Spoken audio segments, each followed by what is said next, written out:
But I wanted to open up right here with a little bit of the DJ Reader stuff because, I feel like we've hit this topic ad nauseum and talked about it like, we don't know when he's going to be here. We're hoping he's going to be here.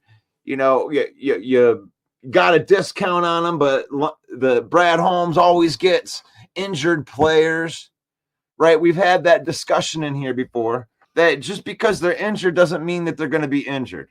So he's recovering from this quad injury, went through the rehab. The rehab is now over. Now they're trying to get him back into football shape with this. And we're going to see. He might play a couple snaps this week, or they may hold him out. But it looks like it's sooner rather than later because Danny Rogers comes in, says Dan Campbell says there's a chance that the defensive line DJ Reader plays on Sunday. This was the first true week of football in pads and practicing in the defensive team drills. He's day to day. That is fantastic news.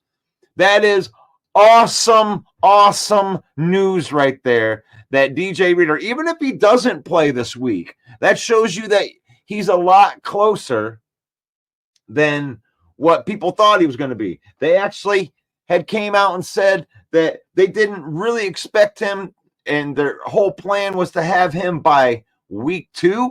And Dan Campbell spoke this morning and said that he is going to probably have a better look at that, what that decision is going to be for this week, tomorrow when he speaks to the media. So what do you think about that? DJ Reader, possible. It's possible he's going to be ready for week number 1. How big is that? How big is that? Let's go into the comments and see what we got here.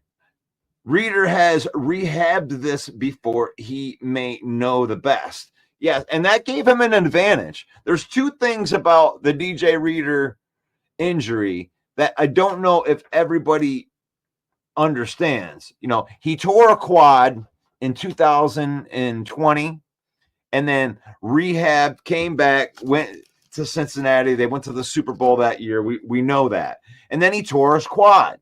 And a lot of people think that he tore his quad again. No, it wasn't the same quad that he tore. DJ Reader tore the opposite quad, which to me is significant because he didn't have the same injury. It wasn't the same injury. He didn't re-injure a quad. He tore his other quad. And now, because he had the experience, I love that comment because he has rehabbed the injury before, like Joseph said. So that means that he knows, the limits. He knows where he can push it, maybe where he didn't before. He went through the process of it already. And it's not like he's coming back early if he comes back here. I mean, this is right around the time when you're talking about rehabbing an injury. This is right on the timeline that you would recover from. It's like 8 to 12 months or whatever that is.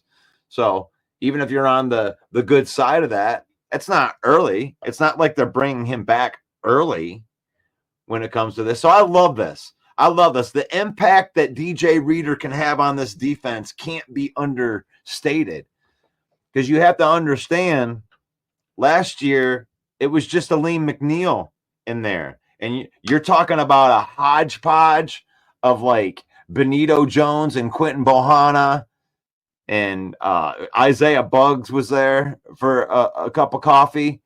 And it's like those guys, they're NFL players, right? They can make it onto a practice squad. They're NFL players. Sometimes they could, fill that gap and not embarrass you right there, but they're not plus players.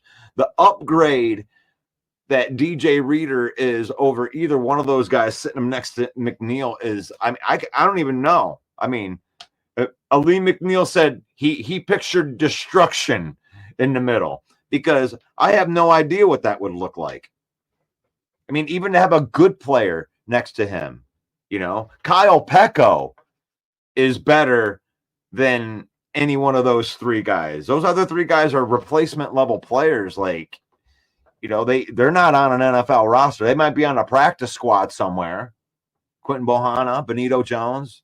Isaiah Buggs is out of the league, maybe by his own doing. But these guys aren't great players.